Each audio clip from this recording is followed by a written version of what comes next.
Are you interested in learning how to practice Buddhism more effectively? In this video, we will delve into 8 mistakes that we should avoid according to Buddhist principles. Through the lens of Buddhist wisdom, we will explore each mistake in depth, understanding its root causes and discovering how to overcome them. By embracing these teachings, we can cultivate a more fulfilling and enlightened way of living. Lesson 1. Lack of continuous learning. A big mistake many of us make is getting too comfortable and stopping our learning journey. In Buddhism, they stress the importance of always learning as a way to understand ourselves and the world better. When we stop learning, we stop growing spiritually and personally. We close ourselves off from new ideas and experiences, which keeps us from becoming better versions of ourselves. In Buddhism, gaining wisdom is seen as a lifelong process, where every moment presents an opportunity to learn and discover more about ourselves. To avoid this mistake, we need to stay curious and open-minded about learning. We can do this by reading spiritual books, attending teachings and workshops, and having meaningful conversations with others. By always being open to learning, we can make our lives richer and deepen our spiritual journey. In the journey of self-improvement and spiritual growth, it's important to recognize that learning is an ongoing process. When we stop actively seeking knowledge and growth, we become stagnant in our personal development and spiritual journey. This stagnation can prevent us from reaching our full potential and experiencing the deep fulfillment that comes from continuous learning and self-discovery. One of the core teachings in Buddhism is the importance of continuous learning and growth. The Buddha himself emphasized the value of lifelong learning as a means to deepen our understanding of ourselves, others, and the world around us. In Buddhist philosophy, the pursuit of wisdom is viewed as an essential aspect of spiritual practice, and it is believed that continuous learning is necessary for personal transformation and enlightenment. When we fail to prioritize continuous learning in our lives, we risk becoming complacent and stagnant in our growth. We may become closed off to new ideas and perspectives, limiting our ability to adapt to change and overcome challenges. Additionally, a lack of continuous learning can lead to feelings of boredom, dissatisfaction, and a sense of purposelessness in life. To avoid the trap of complacency and stagnation, it is essential to cultivate a mindset of curiosity, openness, and humility towards learning. This involves being willing to explore new ideas, seek out diverse perspectives, and challenge our existing beliefs and assumptions. It also requires a willingness to learn from our mistakes and failures, recognizing them as opportunities for growth and self-improvement. There are various ways to incorporate continuous learning into our daily lives. This may include reading books and articles on topics related to personal growth, spirituality, and mindfulness. Attending workshops, seminars, or retreats led by experienced teachers and practitioners. Participating in discussion groups or study circles with like-minded individuals. Seeking out mentors or spiritual guides who can offer guidance and support on our journey. And engaging in reflective practices such as meditation, journaling, or contemplative inquiry. The key to embracing continuous learning lies in cultivating a sense of curiosity, humility, and openness towards ourselves and the world around us. By approaching life as a lifelong journey of discovery and growth, we can unlock our full potential and experience greater fulfillment, purpose, and joy in our lives.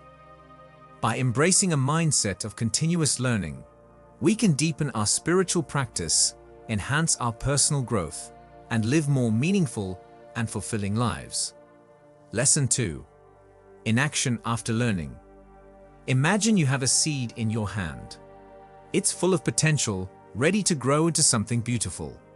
But without water, without care, that seed will never fulfill its potential. It will wither away, unused and forgotten. In Buddhism, this idea is applied to learning. Learning without action is like that seed without water. It's not enough to gather knowledge. We must also use it, apply it in our lives. This is the lesson of inaction after learning. In Buddhism, there's a strong emphasis on putting what we learn into practice.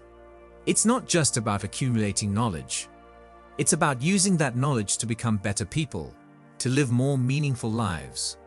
This means stepping out of our comfort zones and embodying the teachings we've learned. It's about taking what we've read or heard and applying it in our thoughts, words, and actions.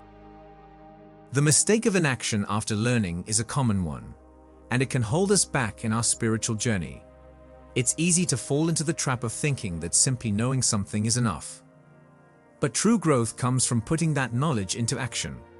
It's about taking what we've learned and using it to make positive changes in ourselves and in the world around us.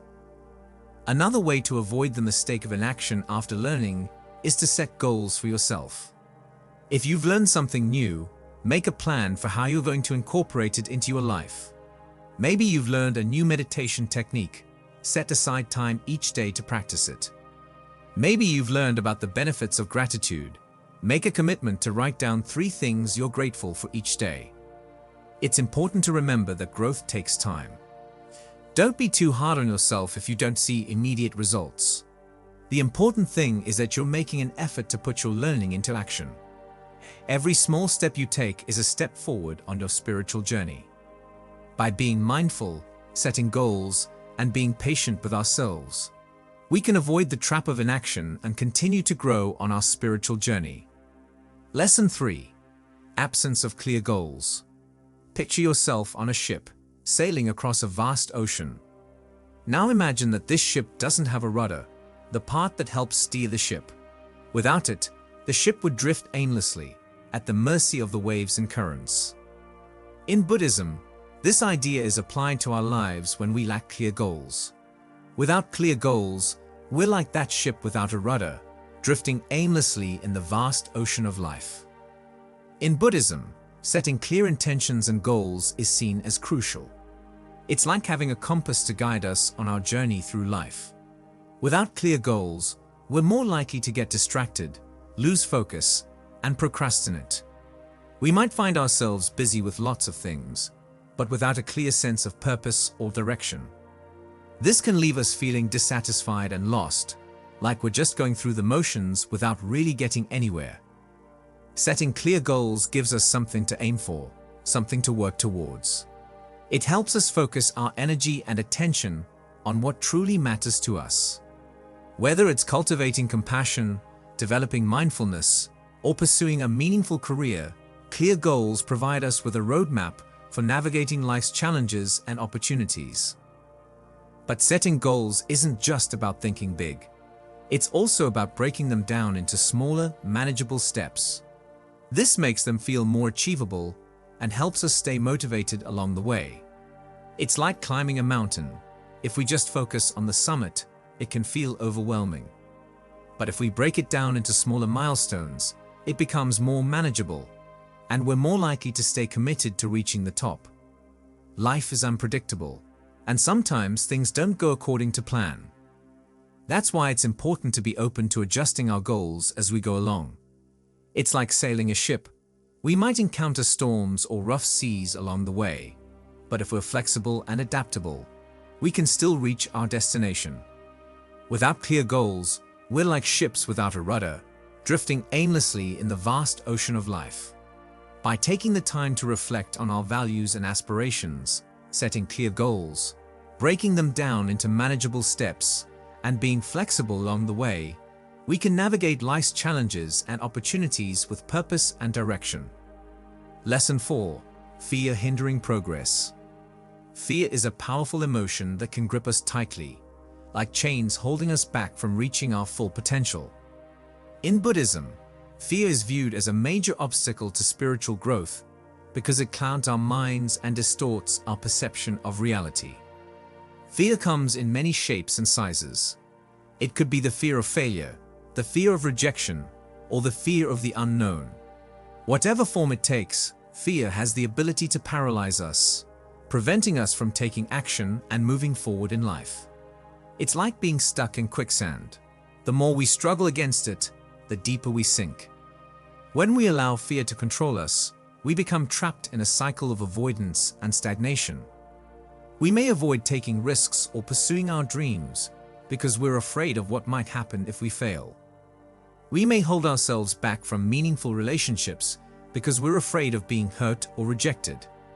In essence, fear becomes a barrier that stands between us and our potential for growth and fulfillment. One way to do this is through mindfulness practice. Mindfulness teaches us to observe our thoughts and emotions without judgment, allowing us to see fear for what it truly is, just a passing emotion, not a reflection of reality. By practicing mindfulness, we can develop a greater sense of inner strength and stability, which helps us confront our fears with courage and confidence. Self-compassion is another powerful tool for overcoming fear. Instead of berating ourselves for feeling afraid, we can offer ourselves kindness and understanding. We can remind ourselves that it's okay to feel afraid. It's a natural human emotion. By treating ourselves with compassion, we can soften the grip of fear and open ourselves up to new possibilities and experiences. Facing our fears head-on is perhaps the most challenging, but also the most effective way to overcome them. This doesn't mean diving headfirst into dangerous situations, but rather approaching our fears with awareness and compassion. It's like slowly wading into the ocean, feeling the fear, but also acknowledging our courage to take that first step. By confronting our fears in this way, we gradually chip away their power over us. We realize that fear is just a temporary obstacle, not an insurmountable barrier. And as we continue to face our fears with courage and resilience, we build a sense of confidence and empowerment that propels us forward on our spiritual journey. By cultivating courage, resilience, mindfulness, and self-compassion, we can overcome our fears and move forward on our spiritual journey with confidence and purpose. Fear may be powerful, but our inner strength and determination are even more so. Lesson 5. Neglecting strengths. Think about a garden filled with various flowers, each with its own unique beauty and purpose. Now, imagine if the gardener neglected some of the flowers, allowing them to wither away without receiving the care they deserve. In Buddhism, this analogy applies to the mistake of neglecting our strengths, the unique qualities and talents that each of us possesses. We all have strengths within us, things we're naturally good at or passionate about. These strengths are like seeds waiting to be nurtured and cultivated. However, one common mistake many of us make is overlooking or downplaying our strengths. We might focus too much on our weaknesses or compare ourselves unfavorably to others, ignoring the potential for growth and contribution that lies within us. When we neglect our strengths, we undermine our confidence and limit our potential for personal and spiritual growth. It's like having a toolbox full of useful tools, but only using a fraction of them because we don't realize their value. By neglecting our strengths, we miss out on opportunities to make a positive impact in the world and fulfill our potential. Neglecting our strengths can lead to feelings of inadequacy and unworthiness. We may doubt ourselves and our abilities, which can hinder our progress and prevent us from reaching our goals. This self-doubt becomes a barrier to personal and spiritual growth, holding us back from embracing our true potential and living a fulfilling life. Self-awareness involves taking the time to reflect on our strengths and talents. It's about recognizing the things we're good at and acknowledging the value they bring to our lives and the lives of others. This might involve making a list of our strengths, asking for feedback from friends or family, or reflecting on past experiences where our strengths have shown through. Self-compassion is equally important in overcoming the mistake of neglecting strengths. It's about treating ourselves with kindness and understanding, especially when we're feeling insecure or doubtful about our abilities. Instead of berating ourselves for not being perfect or comparing ourselves to others, we can embrace our imperfections and celebrate our strengths with compassion and acceptance. Cultivating gratitude for our strengths is another powerful way to overcome this mistake. Gratitude shifts our focus from what we lack to what we have, helping us appreciate the unique gifts and talents that make us who we are. By acknowledging and expressing gratitude for our strengths, we can cultivate a sense of abundance and fulfillment in our lives. By practicing self-awareness, self-compassion, and gratitude, we can overcome the mistake of neglecting our strengths and embrace our true potential. When we use our strengths in service to others, we not only fulfill our own potential, but also contribute to a more compassionate and harmonious world. Lesson 6. Avoiding responsibility. Imagine you're driving a car on a winding road. You're in control of the steering wheel, guiding the direction of the vehicle. Now, imagine if you suddenly decided to take your hands off the wheel, letting the car veer off course without any direction. In Buddhism, this analogy illustrates the mistake of avoiding responsibility, neglecting our role in guiding the course of our lives. Taking responsibility means acknowledging the impact of our thoughts, words, and actions on ourselves and others. It's about recognizing that we have the power to shape our own destinies through the choices we make. However, one common mistake many of us make is avoiding or shirking responsibility for our lives. In Buddhism, the concept of karma teaches us that our actions have consequences, both in this life and in future lives. Karma is not about punishment or reward, but about cause and effect. The idea that our actions create ripple effects that shape our experiences and circumstances. Therefore, avoiding responsibility for our actions means denying the reality of karma and the role we play in shaping our own destinies. When we avoid responsibility, we relinquish our power to create positive change in our lives.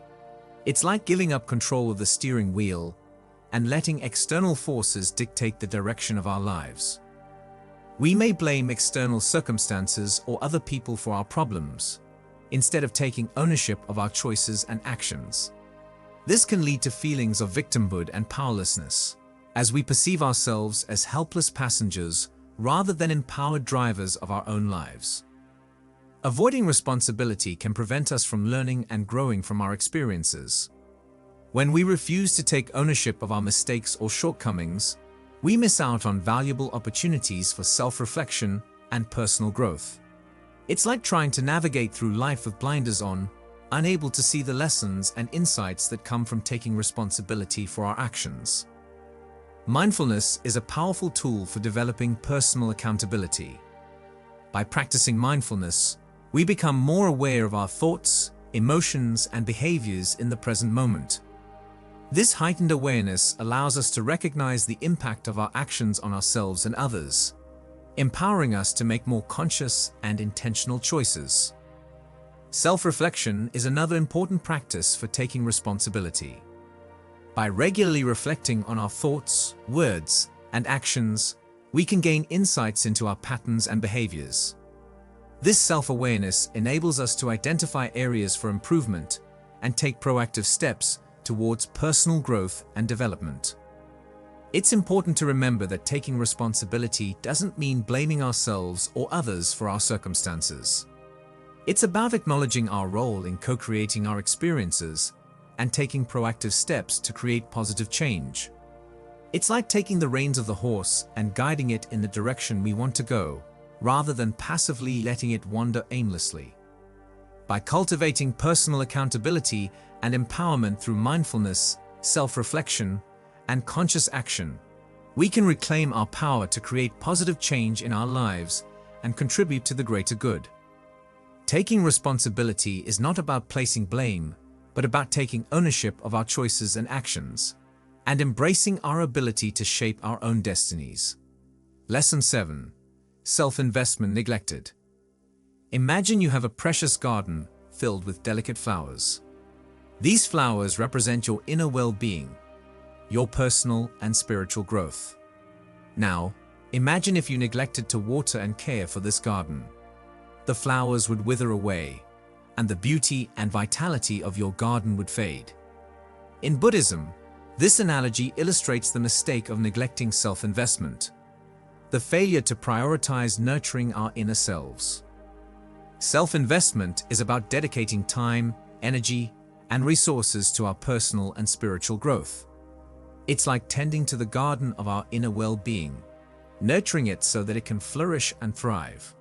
However, one common mistake many of us make is neglecting to prioritize self-investment in our busy lives. In Buddhism, the importance of nurturing our inner well-being is emphasized as a means to cultivate wisdom and compassion. This inner cultivation is seen as essential for leading a fulfilling and meaningful life. However, when we neglect self-investment, we deprive ourselves of the opportunity to grow and evolve as individuals. Neglecting self-investment can manifest in various ways. We may prioritize external achievements or material possessions over our inner development. We might spend all our time and energy pursuing career success, accumulating wealth, or seeking approval and validation from others. While these external pursuits may bring temporary satisfaction, they often leave us feeling empty and dissatisfied in the long run. Neglecting self-investment can lead to a sense of disconnection from ourselves and others. It's like living on autopilot, going through the motions of life without truly experiencing it. We may feel disconnected from our emotions, our values, and our purpose, leading to feelings of confusion and existential emptiness. Self-care involves taking care of our physical, emotional, and mental well-being. This might include practices such as meditation, exercise, healthy eating, adequate rest, and spending time in nature. By prioritizing self-care, we replenish our energy and create a strong foundation for personal and spiritual growth. It's important to approach self-investment with intention and commitment. Just as we would invest time and resources in nurturing a garden, we must invest in ourselves with dedication and consistency. This means carving out time in our busy schedules for self-care and self-development, and making it a non-negotiable priority. Self-investment is not a one-time task, but an ongoing process. It's like tending to a garden. It requires regular attention and nurturing to flourish. By incorporating self-care and self-development practices into our daily routines, we create a sustainable foundation for personal and spiritual growth. By investing in our inner well-being through practices such as self-care and self-development, we nurture the garden of our inner selves, allowing it to flourish and thrive. Ultimately, self-investment is essential for cultivating a fulfilling and meaningful life, characterized by wisdom, compassion, and inner peace. Lesson 8. Remaining in a harmful environment. Imagine you're a delicate plant, trying to grow and thrive in a garden. You need sunlight, water, and nourishing soil to flourish. But what if you find yourself planted in a garden filled with toxic chemicals, surrounded by weeds that suffocate your growth? In Buddhism, this analogy illustrates the mistake of remaining in a harmful environment, subjecting ourselves to conditions that hinder our personal and spiritual growth. Our environment, the people we interact with, the places we inhabit, and the activities we engage in, has a profound impact on our thoughts, behaviors, and emotions. Just as a plant needs a nurturing environment to grow, we need wholesome surroundings to support our personal and spiritual well-being. However, one common mistake many of us make is remaining in a harmful or toxic environment. In Buddhism, the importance of cultivating wholesome surroundings is emphasized as a means to support our spiritual practice and well-being. When we remain in a harmful environment, we subject ourselves to negative influences that can hinder our growth and development. It's like trying to grow a healthy garden in polluted soil. No matter how much we water and care for the plants, they will struggle to thrive in such conditions. A harmful environment can take many forms. It could be a toxic work environment filled with stress, conflict, and negativity. It could be toxic relationships characterized by manipulation, abuse, or lack of respect. It could even be our own internal environment, our negative thoughts, self-doubt, and limiting beliefs that hold us back from reaching our full potential. When we remain in a harmful environment, we subject ourselves to a constant barrage of negative influences that affect our mental, emotional, and spiritual well-being. We may experience stress, anxiety, or depression as a result of the toxic environment, which can impede our ability to cultivate inner peace and happiness. Discernment, on the other hand, involves making wise choices to protect ourselves from harmful influences. It's about setting boundaries and saying no to situations that compromise our well-being. This might involve limiting our exposure to toxic people or environments, or actively seeking out positive and supportive influences. Surrounding ourselves with positive and supportive people, environments, and activities is essential for creating conditions that support our personal and spiritual growth. It's like planting ourselves in a garden filled with nourishing soil, where we can thrive and flourish. By surrounding ourselves with positivity, we create the space for growth and transformation to occur. By cultivating awareness and discernment, and surrounding ourselves with positive and supportive influences, we create the conditions for growth and transformation to occur.